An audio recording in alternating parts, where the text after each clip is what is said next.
are listening to CHLY. What the fuck?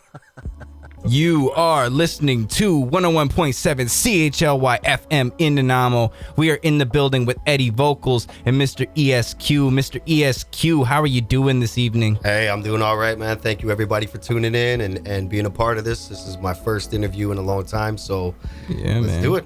Something that I've noticed about you, and especially on your social media, is that you seem to be able to develop good connections with people very quickly.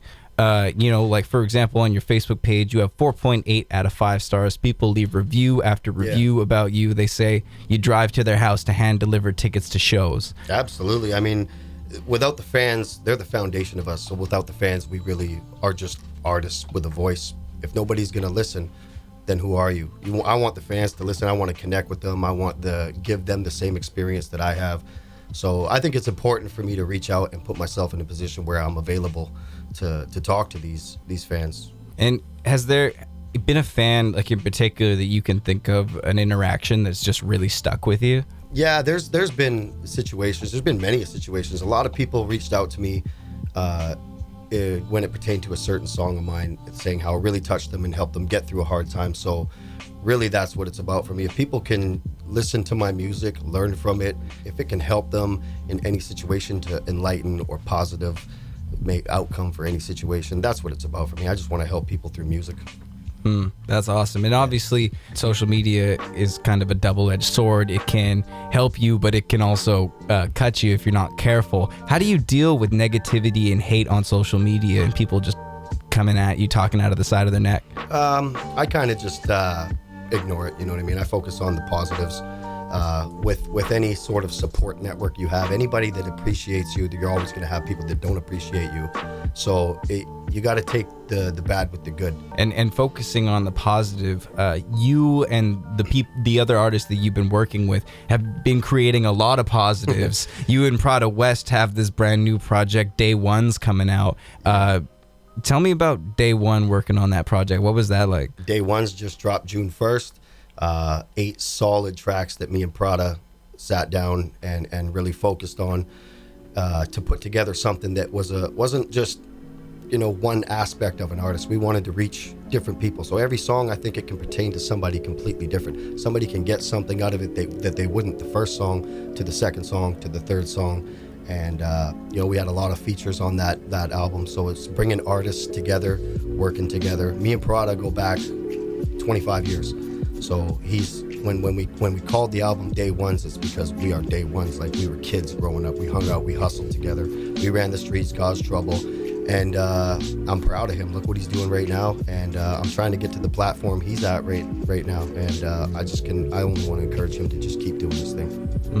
That's awesome. But you've had quite a few good projects in your time. It was Family, your album, is that right? Family? Yeah, we introduced myself with Letter to Judgment. Actually, that was my debut album out of Lyric Studio, and that was the first 10 tracks we recorded. We just wanted to get my voice out there, actually put a presence in the hip-hop community, and see what kind of buzz we could generate. And it was successful, and people grabbed, and then we followed it up with that Family album, which is real deep. It means a lot to me. That was the project I wanted to focus on. There's not a single song on there that isn't emotional, that people can't take something out of it. Yeah, I would be baffled if somebody doesn't take out of that project, for sure. And how would you contrast Letter to Judgment with Family? Like, what is the vibe between the two, and how did you get from one to the other? Letter to Judgment was the song was something that I wrote, almost confessing my sins, so to speak. And then the other big song on that one for me was the song about my son. He's an angel.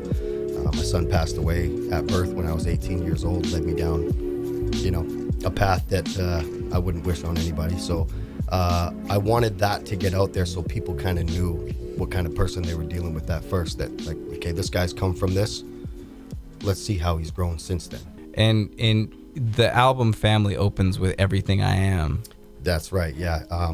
I recorded that and in the studio at Lyric Studio, and Eddie right away spun around and said, this is the opening track to your next album. It has to be. And it's kind of good because it's like, everything else on the album is also everything that you are. It's just letting people know right off the top, this is everything I am. You put your all into the album and it shows. Yeah, I really went in on that one. I mean, from start to finish, every track it opens up with everything I am and ends with the loss of one of our real good homeboys back in Esquimalt, R.I.P. Joe Goche.